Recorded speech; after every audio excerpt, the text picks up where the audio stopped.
Hello, and welcome to Talking Toddlers, where I share more than just tips and tricks on how to reduce tantrums or build your toddler's vocabulary. We're going to cover all of that, I assure you. But here, our goal is to develop clarity, because in this modern world, it's truly overwhelming, especially during these past 2 years. This podcast is about empowering moms to know the difference between fact and fiction, to never give up, to tap into everyday activities so your child stays on track. He's not falling behind, he's thriving through your guidance. We know that true learning starts at home, and Talking Toddlers, this podcast helps you develop that with clarity, confidence, and clear communication. So let's get started.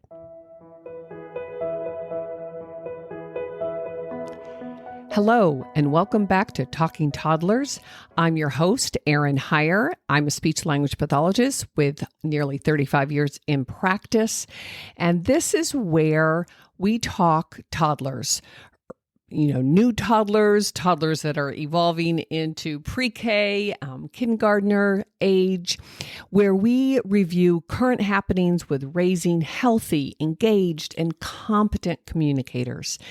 This is episode number 5, and it will focus on reading to your babies and beyond, and all the beautiful things that go into literacy, and how do we make competent, comfortable, rich literacy in your home, and where kids embrace learning how to read and write, and it all starts at birth. Actually, I'll share with you some great research how it really starts in utero. But before we dive into the details, let me just ask you to hit that subscribe button. You don't want to miss any future episodes, plus it would really help me connect with other parents. So thank you for sharing your time, your precious time, because life is busy, but you and I both know you are investing in your child's future. So let's get started. Reading to babies. Some people really think that that's a little wacky, but I am here to really help kind of peel back the layers so all parents truly understand what a critical piece this is, not just for kind of our long-term goal for literacy and how do we get there so a child loves reading at 6, 7, 8, 9, and beyond, but what it really does is building that foundation on so many communicative and language-based and human connection and building those relationships. So let's peel back the layers and dig down. As I've shared in previous episodes, it's never that a child wakes up one day and becomes a reader, right? At 6, 7, some kids now, closer to 5, but some kids, the average age is about 7 when they really, really have enough tools in their toolbox, but really it's enough language-based neuro connections and fluidity in the verbal communication that makes reading and writing possible. And so why stress reading to a baby? I mean, a baby is just like, he doesn't really understand anything. Let me tell you, there are several purposes that we're going to look into, and I really want you to consider, even if your baby is now 2 or your baby is now 5, how can we help them with this understanding of what these books and these black squiggly lines mean? But how can we help them build a relationship with that kind of material through you? So let's think about this. The end goal is to raise wonderful, healthy, happy, thriving kids that have choices. And one of the big choices in this modern day is to be able to read and write competently. They might not, write books or become orators, but we want every child to have choices. We don't want to limit their choices. So our end goal is to create a love for literacy, to feel competent and to truly enjoy it. I can't tell you how many professionals, highly educated people, when I ask, when was the last book you read for pleasure? Years, sometimes in college. So that's a decade or two. But there are many, many uses for becoming a competent reader and writer, to understand business and to be able to share. But reading and writing are the two sides of the same coin, and we want to really understand how they fit together. But it's a man-made system, a code, which I've mentioned before, and I'll talk over and over and over again about this because that's really my jam. How do you take verbal talking and turn it into written language? And it all starts in utero because it's about auditory processing. That's what the ears do when they listen to sounds that turn into words and words that turn into phrases and phrases that turn into sentences and sentences turn into conversational speech. Then you have to kind of back down those steps and do that all in written language. So the first purpose really for reading to your baby is connection. Is bonding.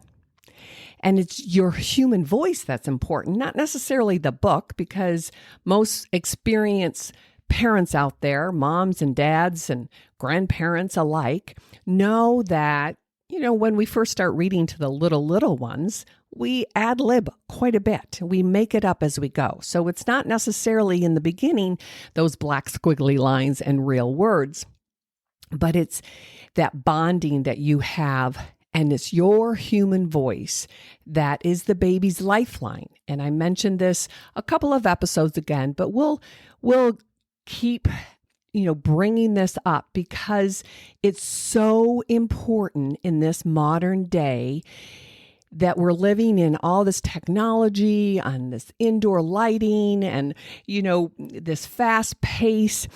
And yet our human body really hasn't changed all that much in, the last 1,000 years. 500 years. But let's go back just a couple of decades ago.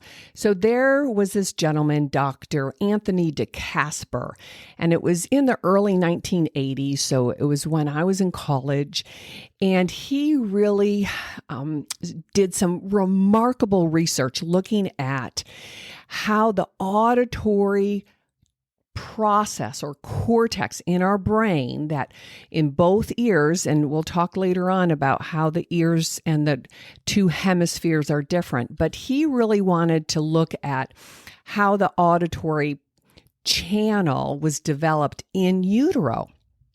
So there's a great study that a lot of people reference, but it's called the Cat in the Hat study by, using Dr. Seuss's books.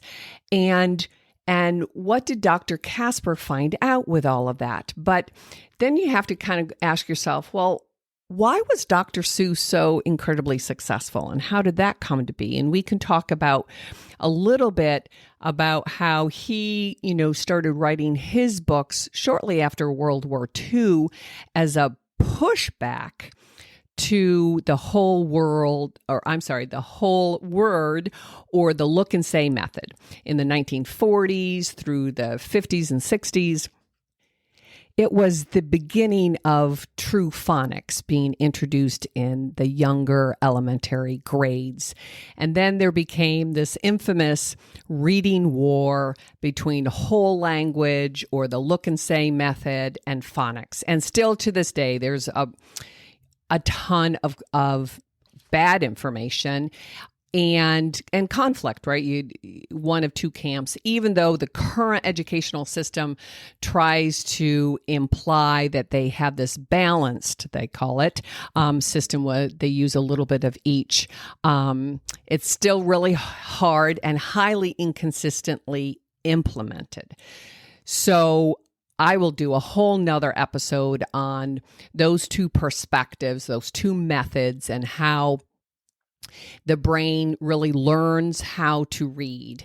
And yes, children are a little bit different. And yes, there are, complications with some kids and challenges because of the auditory processing system based on their oral language, their talking and listening skills. But there are other elements to this broad range of what we call dyslexia, and that's a whole nother episode. But I wanted just to help you connect these dots, looking at how the auditory processing is really, really important. And Dr. DeCasper's work in the 80s helped us shine a light on that. And he used one of the most famous Dr. Seuss's books in his study. So let me just kind of briefly share that.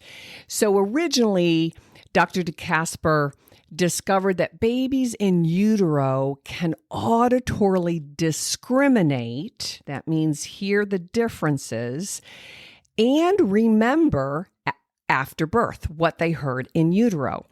And we now know through functional MRIs and whatnot that remember, his work was pretty profound in the 80s. That was when neuroscience was just in its kind of infancy stage. But we now know that most babies in utero have a pretty good hearing system right around the 20th week. And so what Dr. DeCasper noted was that babies prefer, shortly after birth, babies prefer their biological mother's voice over any other female voice. And that was pretty profound to recognize and to be able to measure that. And he used a very fascinating sucking pattern to help measure their ability to attend and focus and switch attention even as newborns. So then his next series of studies looked at, how does Dr. Seuss fit into all of this? But he had mothers read The Cat in the Hat twice a day for about 3 minutes for a duration of 6.5 weeks.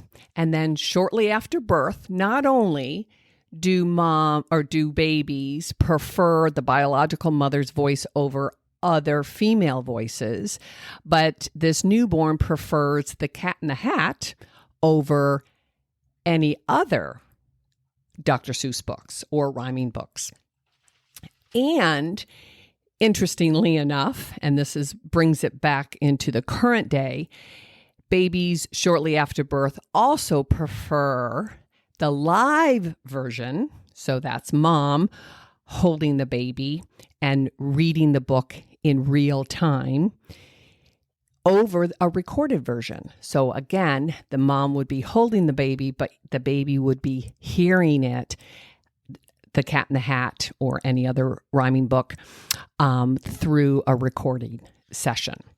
So there have been further studies since then looking at, there was a great study in France with differentiating between, the biological French mom speaking French, and then the biological mom speaking English, but without an accent. So these moms were bilingual, and they could adjust their accents.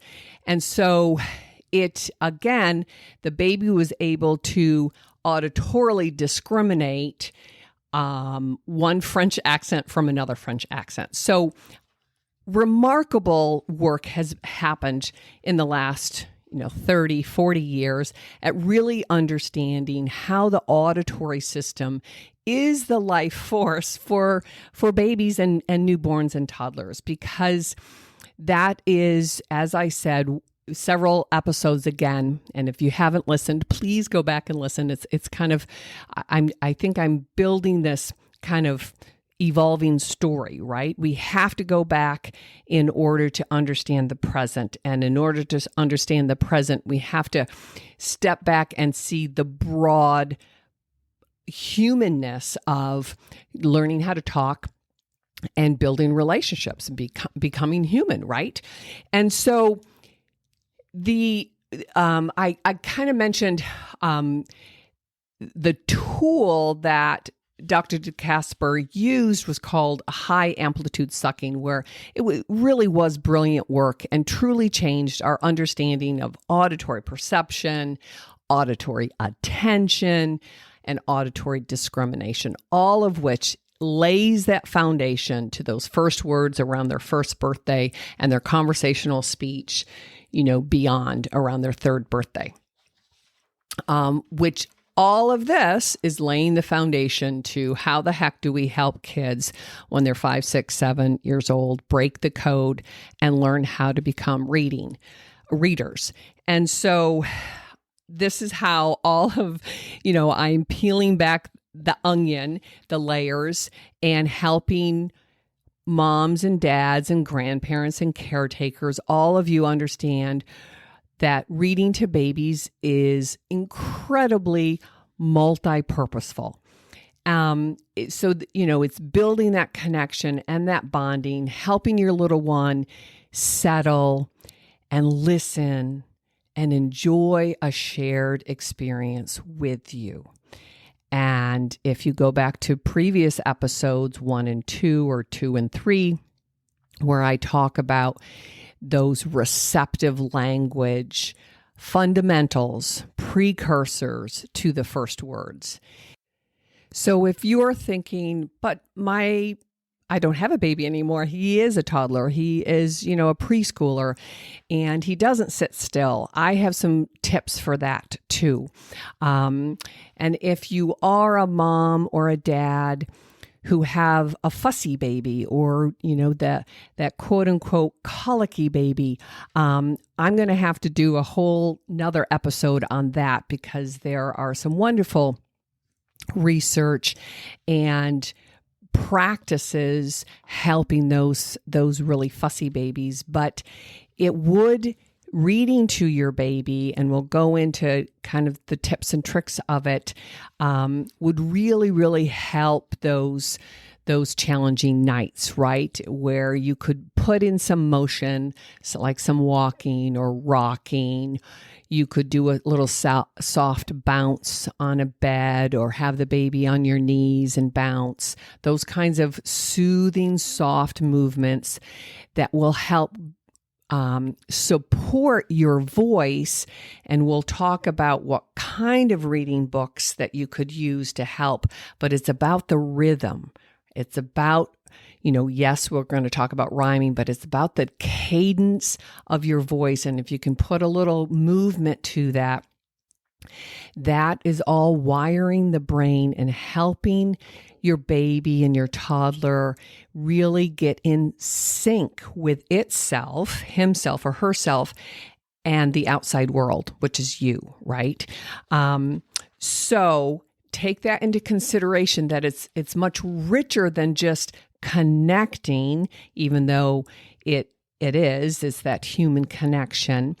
But it's really literally building his or her neural network based or via your voice, right? And your physical connection too. So you're taking all of those sensory integration and I'm visualizing right now, perhaps in the evening, and we'll talk about reading to your baby and toddler at nighttime versus throughout the day. But it really, just imagine all of these sensory processing data points coming in and helping your child connect and be grounded. And the more that we can help him or her wire themselves from the get-go, right? But wherever you are on this journey, know that we can kind of find where the glitches are and start there, right? You meet your baby, your toddler, your child, where he or she is, and build up. The second big purpose is really, I've used this a lot, is that it's a great facilitating tool. So dads will often say to me, but moms, again, depending on their personality and their style or their busyness, it's like, I know I'm supposed to be talking to my baby. I know I'm supposed to be quote unquote narrating and doing all of those wonderful things, but I'm not a chatty Cathy. I don't know what to say. So a book is perfect. It's your script. It takes the pressure off of you, and you both then can get back into my purpose number one, which is to settle down, to perhaps create a special place, maybe a chair, or, when my daughter was really, really little, I had a chair and a half, right? Those big sofas, and that was our corner for reading, mostly during the day. And then we also had a rocker or a slider, and that helped with the rhythm of my voice, getting her to be present with me.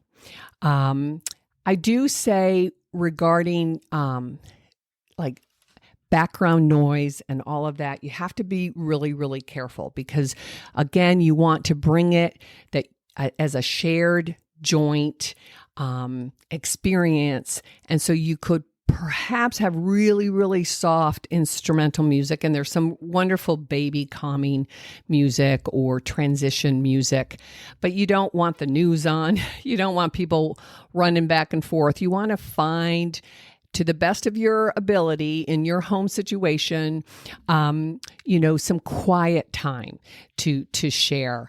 And then as they get older and they have developed over time their ability to focus and listen to whatever story you're sharing, then they're able to tune out all this other background stuff. But that is developed over time, and you have to help the baby develop these skills through his or her experiences with you.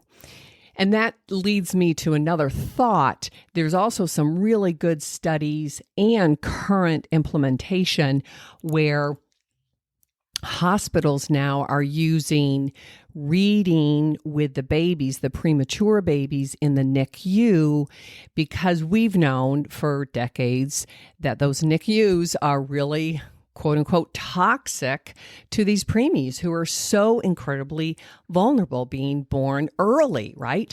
And but it's really noisy and the lights are atrocious and people are coming and going.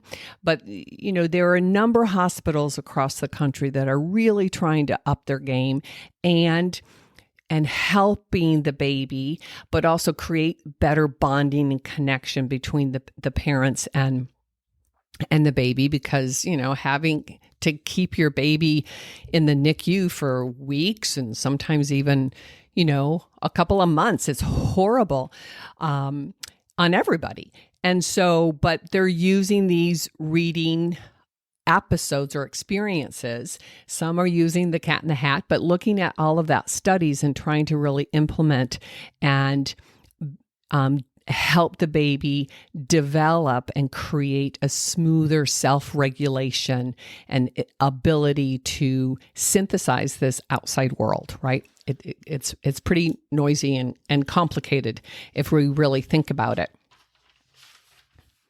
So the third purpose I like to stress with parents is that it helps build routines, right? And it's very, very important. And again, I'll have another whole episodes on building everyday routines and how do you get your toddler to understand how his day unfolds, right? And that if they can have some kind of predictability, if they understand that after mom or dad get me up and I get changed, then we perhaps sit down and, read a book or or, that there's a routine to how the day unfolds, and it's not haphazard. It's the more that they can begin to understand that their environment is purposeful and that their relationship to it is also purposeful. So, but building routines with books is an extra big piece to the puzzle, right? And as I said, you could have a special nook or a chair, or and where your baby, who's soon to be a toddler, will have a positive association. Every time you see books, that they can feel like, oh yeah, this is my quiet time with mom or dad or Grammy, and it's important that they have this positive relationship and association with the books and you and time, right? And so that's where I caution parents that, I will often say, okay, how does your toddler like being read to? And they'll say, oh yeah, we read every night. It's great. He's fine. And that's not necessarily a true measure. It is good. I absolutely think that that's a beautiful routine to have, a bednight or a bedtime routine, right? You maybe have dinner and then you could have another book, or he or she, can be part of, cleaning up the kitchen, and take a bath, whatever your routine is, do your oral mouth care, and then settle down and read a book. That's beautiful. And they can begin to predict that and anticipate that this is going to be lovely. But our goal, again, I'm thinking long-term goal. What do we want your kid to be at 7 and 8? We want him to love reading and love writing. And so we need to create a literacy-rich home environment. And I will have, parents say to me quite often, I'm not a big reader myself, or I wasn't very good at reading. There are plenty of, trust me, I think the recent stats haven't changed all that much. 60% of adults rarely read above the 5th or 6th grade level, and they certainly don't read for pleasure. So part of my mission is to help parents say, one, you can turn that around, and two, that doesn't mean that your child has to end up not liking reading. And I remember when my daughter was born and I went back to work because I had a big practice, I got a wonderful nanny, and her name was Olga, and she was from Mexico originally, and she had a beautiful accent, and her English I thought was fine, lovely. But she said, oh, I read a lot in Spanish, and I can read to her in Spanish. And I said, that's fine. Just, it's all about bonding. It's all about language. It's great. But then I encouraged her to read English books too. They're baby books. They're toddler books. There's, 3, 4, 5 words at best. And I really, really encouraged her to do that, which she did. And lo and behold, Olga was with us for a good 6 years. Lo and behold, her English got better and her reading got better. And she's like, this is awesome. And I always encouraged parents, if you're not comfortable, or if you think you're not a very good reader, they don't know. They're like a couple of weeks old or a couple of months old or a couple of years old. They don't know. They don't know how to read yet. And so you are in it with them. You're using this as an excellent facilitator, as a script, as a visual script too. If you're not sure or your baby is too wiggly, just talk about the pictures and make associations and use it on many, many different levels.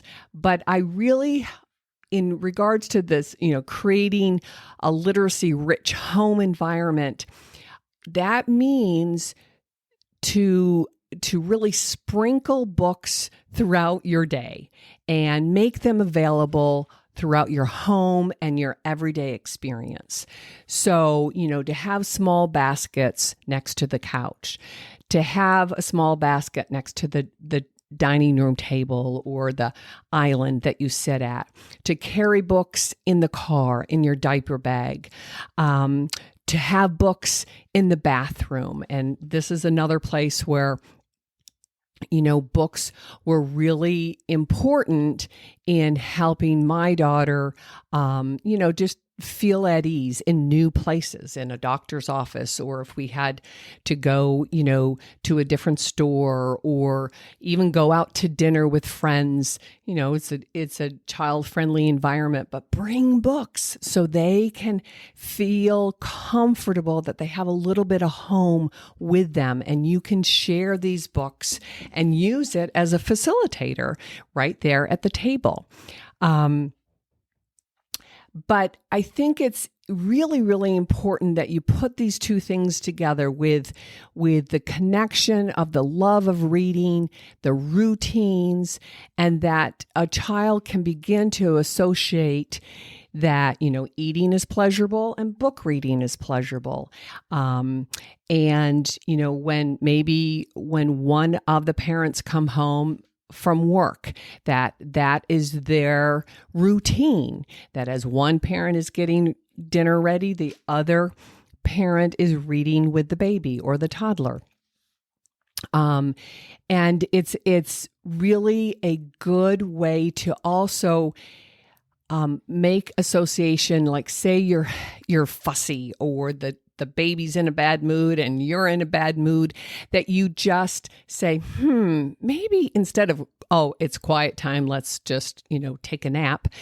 Let's pick out our favorite book.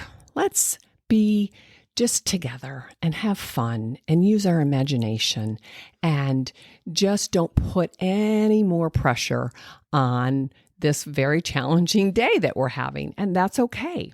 There's another time, it's the infamous tummy time. And again, we can talk about, motor development as it relates to speech and language. But because in this modern world, how we've changed baby sleeping habits and posture and all of that, posture is also incredibly important with speech.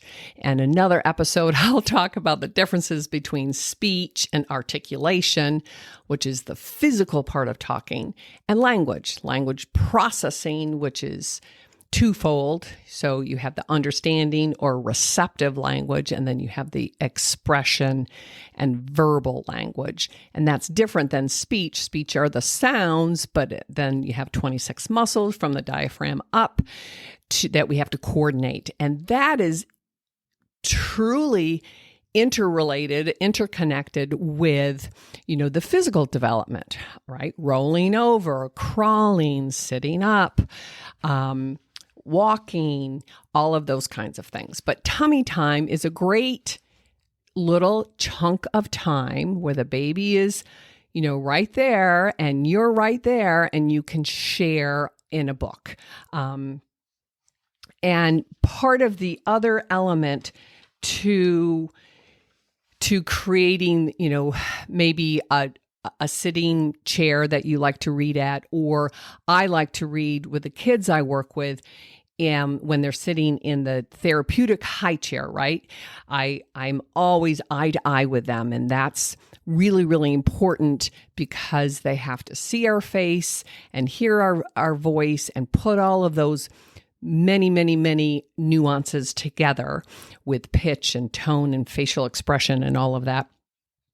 And so when I talk about shared book reading, that you really want to make sure you're facing each other, so you can prop your baby, say, up on your lap, and he can look at you and you can hold a little book.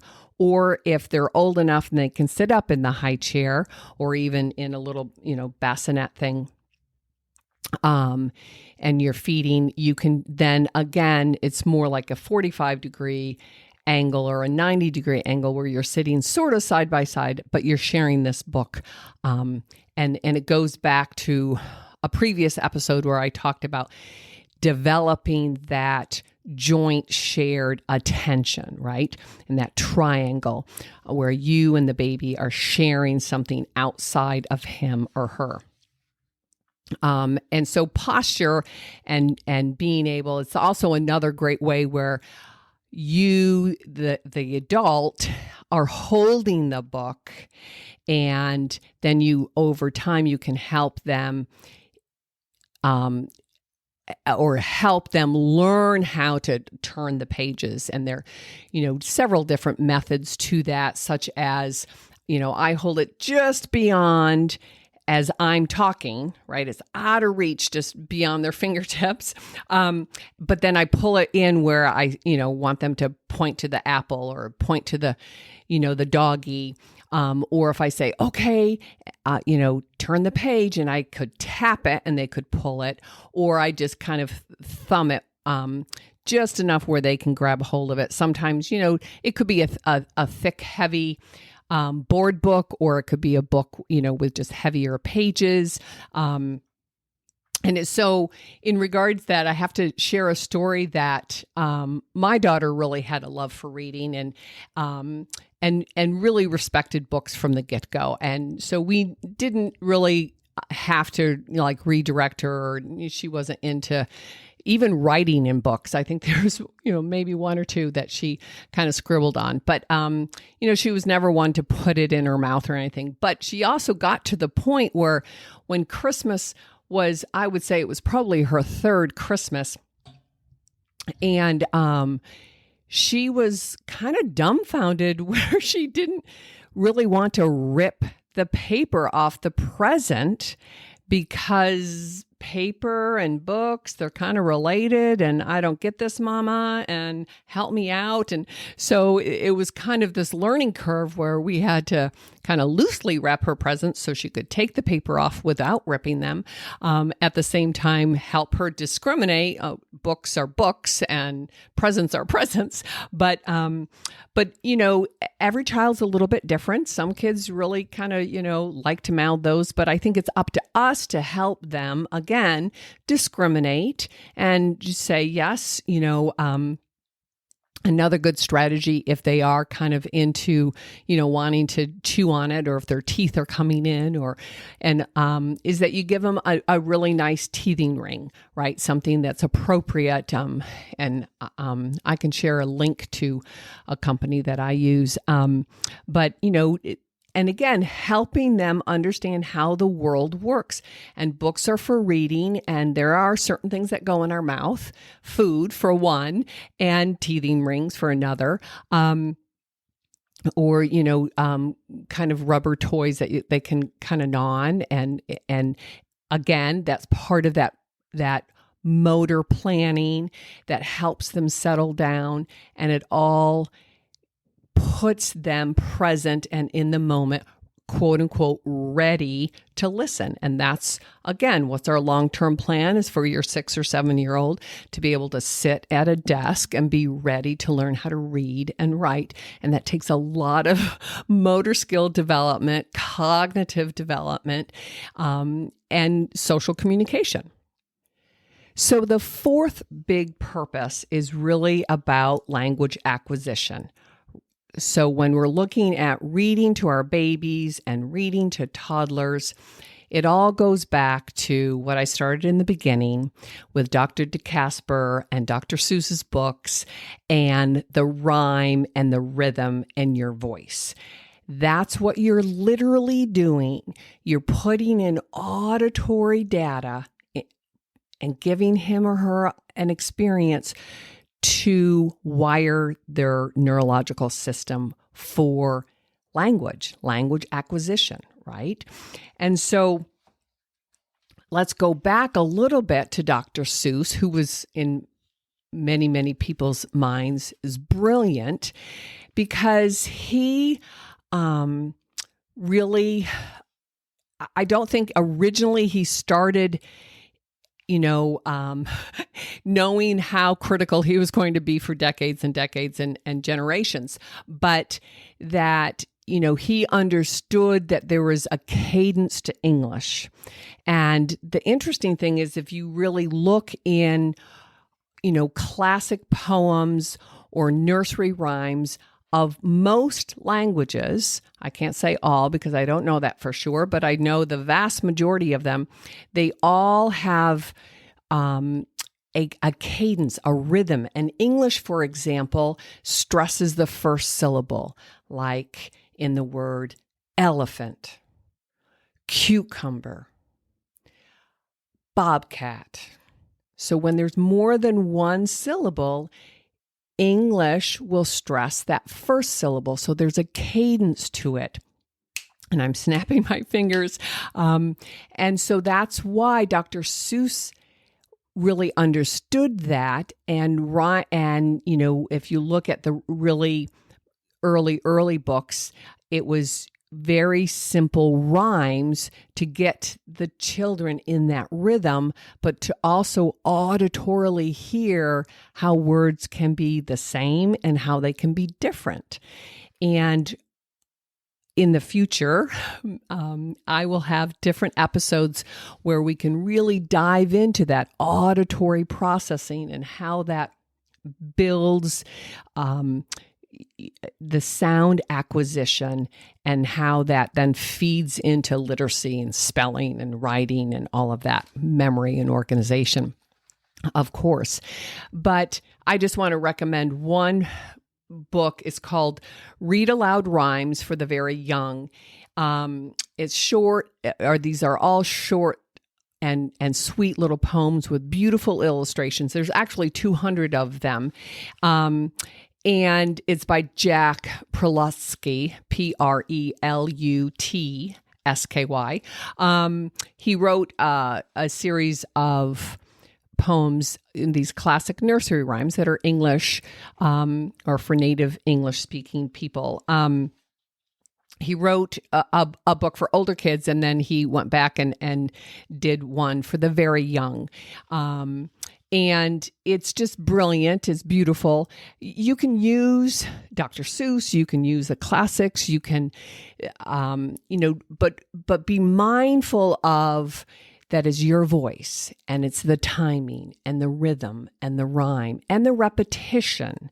And so understand that as babies hear things over and over and over again, they're making neural connections. And again, there's a neuroscience kind of phrase all the time that neurons that fire together wire together in near time, right? So babies will auditorily perceive and understand how their native language is coded, right? How certain sounds go together. I always use the example like NG in English only goes at the end of a word. It never goes in the beginning of a word. And when we go into these rhyming and the cadence, and you can speed it up and slow it down, kids really begin to understand where one word ends and the next word begins. And so if we read too fast, then it's hard because these are, new little systems, whether they're, 2 weeks old or 2 years old, they're still trying to get the hang of this language thing. And yet you don't want to read it too slow and boring that the kid wiggles off your lap, right? And so you want to be able to change it up a little bit, become animated, and I think this is why like a lot of dads really like it, because it's their script. They can act these characters. They can have, make sounds and growl like a bear and thump like a alligator or whatever. And it really helps, them kind of be creative. And it's very freeing for a lot of dads, I think. So just keep that in mind when you're reading with them, to be interactive, to make it come alive, and to bring your personality to it. And even if it's just a basic, board book, but you can make it pop. You can make it exciting. And over time, what you're really also creating is helping your child build their mental imagery. So when you talk to like school-aged families and teachers who are trying to help kids who perhaps are struggling, they'll say, oh, they can read, but they don't remember what they read. Well, that's because language processing is at that higher order level, right? They have to comprehend what they read. But quite often, some kids who are struggling are spending so much mental energy trying to sound the words out or quote unquote guess, which is a bad idea. And we'll talk about that in a future episode. But that it's hard. They can't imagine, have a picture in their mind of what the sentence means or what the story tells them or what the characters may or may not be doing.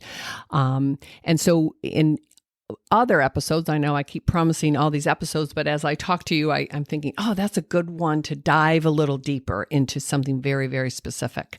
But I want you to understand how those first 3 years reading with your babies, reading with your toddlers builds this wealth of rich language-based learning, right? It builds that connection with your newborn, with your baby and toddler at the same time that you're wiring their brains. You're also demonstrating that this book with these pictures and these black squiggly lines are important to us as a family, as you and me, and I will help you get there. I can help you get there.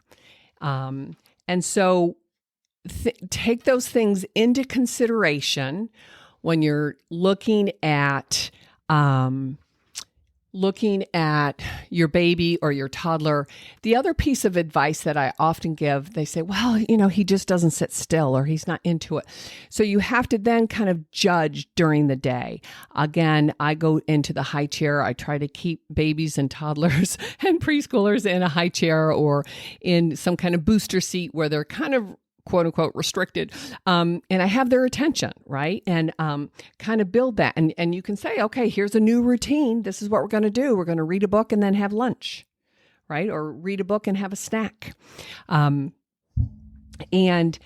Or if your baby really is kind of squirming, then you need to say, okay, this isn't a good time. You have to be mindful, be cognizant of what is going on, and help your baby make healthy choices, right? So if they're just running around, they're just playing with all kinds of things, maybe there's too many toys. It's distracting for them. That's where you can pull off and go to a different room.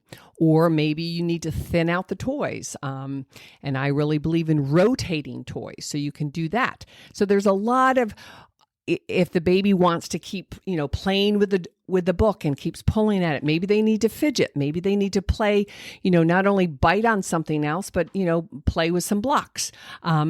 So there's a lot of different strategies that you can use. Don't give up is what my point is. If they're fidgety, see if they can,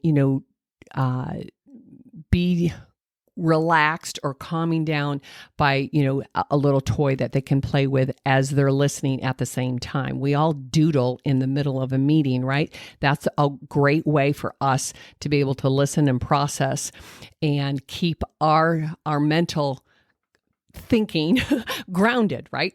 And so the key here is don't give up. You can do this. So as a wrap up, the more I think about it, this would be a great guide for me to put together. I think I have different elements to this in different pieces, but I will put a guide together and you can then go to my website and download it. I'll put a link to it in the show notes. Please sign up for my email list and you can get all of these guides and excellent tips and tricks and video to help you help your child, right? And enjoy this time together, because trust me, it goes by fast. And at the time of this recording, I am getting ready to celebrate my daughter's college graduation, and I'm so excited, but it also gives me an opportunity to reflect and think back of those precious, 5, 6, 7 years of that reading really was kind of the center of her day. And it was a joy to watch unfold.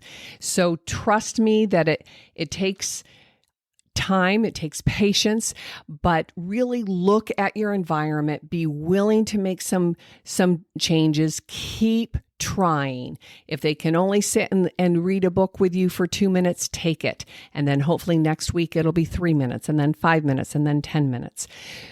Don't give up. But reading is such a wonderful tool to start with on so many levels. And we covered the purposes here from, human connection, your wiring for sound and language. You're really building their future for a love for literacy. You can really use it as a tool if you're stuck with, okay, I know I need to talk to my baby or my toddler. What do I say? Let's go read a book. You can act it out. It also is a great way for you as the parent to settle down and be present. And it's just beautiful. Okay, Talking Toddlers. I'm Erin Heyer, your host, and I really wish you all the luck. Let me know. Don't forget to subscribe to my channel here and leave me a review if you would like. I would really, really appreciate it. And share with grandparents, share with other caretakers, share with, college-age students. And I look forward to another episode next week. Take care. Bye-bye.